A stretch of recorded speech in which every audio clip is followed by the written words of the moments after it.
আজ সন্ধ্যাবেলায় বানিয়েছিলাম সবার পছন্দের চিকেন পকোড়া। বাড়িতে চিকেন পকোড়া বানালে তো বানাতে বানাতেই অর্ধেক শেষ হয়ে যায়। হ্যালো বন্ধুরা, কেমন আছো সবাই? আশা করি সবাই তোমরা ভীষণ ভালো আছো। আর তোমাদের সবার পুজো কেমন কাটলো অবশ্যই কিন্তু কমেন্ট করে জানাতে ভুলো না। পুজো রেস যেন কাটতেই চাইছে না। দুর্গা পুজো, লক্ষ্মী পুজো, কালী পুজো সব পুজোই কিন্তু মোটামুটি শেষ। এবার কিন্তু আস্তে আস্তে ব্লগগুলো শেয়ার করতে হবে। অনেক দিন কিন্তু ফাঁকি মারা হয়েছে, এবার যে যার কাজে ফেরার পালা। তো আজ থেকে কিন্তু বাবুরও স্কুলের ছুটি শেষ হয়েছে, আজ থেকে স্কুল খুলছে। তো আমাকেও কিন্তু ডেলি লাইফে ফিরতে হচ্ছে। তো সকাল সকাল চলে এসেছি রান্নাঘরে, বর্মশাই বাজার নিয়ে এসছে। তো যেহেতু স্কুল খুলেছে তাই সকাল সকাল রান্না বান্নাও করতে হবে, বড় অফিসে ভাত খেয়েই যাবে। তো আজকে রান্না করব বাটা মাছ নিয়ে এসেছিলো, মাছের ডিম। তো বাটা মাছের না আজকে সর্ষে বাটা দিয়ে একটা ঝাল করব, যেটা আমার ভীষণ ভীষণ পছন্দের।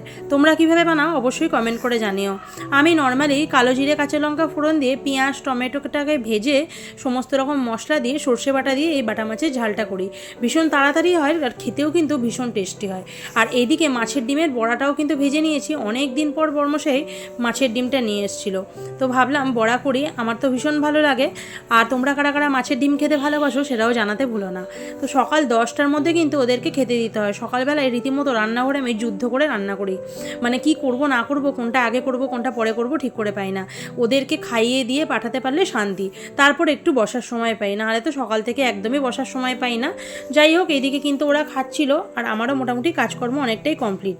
ওরা চলে যাওয়ার পরে বাকি ঘরের যেটুকুনি কাজ আছে সেটুকুনি সেরে তারপর কিন্তু নিশ্চিন্তে খাওয়া দাওয়া স্নান সব কিছু করবো।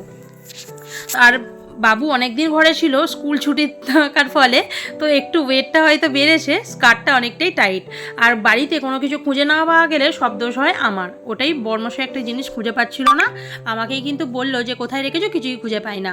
তো দেখো ওরা চলে যাওয়ার পরে বাকি কাজকর্ম সেরে আমি স্নান করে খেতে বসে পড়েছি। আর এই যে দুপুরবেলায় ঘরে একা থাকা মানেই আমার কিন্তু নেটফ্লিক্সে মুভি চলতে থাকে। এই মা সিনেমাটা অনেক দিন ধরে দেখবো মনে করছিলাম, কিন্তু দেখাই হচ্ছিল না। যাই হোক, অ্যাটলাস দেখলাম, ভীষণ সুন্দর মুভিটা। তোমরা কারা কারা দেখেছো আমাকে কিন্তু অবশ্যই কমেন্ট করে জানিও। ভীষণ ভয়ঙ্কর থ্রিলার।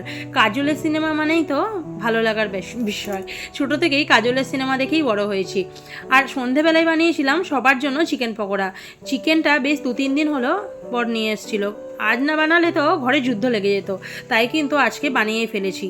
আর এই যে দেখো, চিকেন পকোড়া বানাতে না বানাতেই রান্নাঘর থেকে কিন্তু অর্ধেক শেষ। তো তোমরা কারা কারা এরকম চিকেন পকোড়া খেতে ভালোবাসো কমেন্ট করে জানিও। আজকের ব্লগটা তোমাদের কেমন লাগলো অবশ্যই জানিও। সবাই খুব ভালো থেকো, টাটা।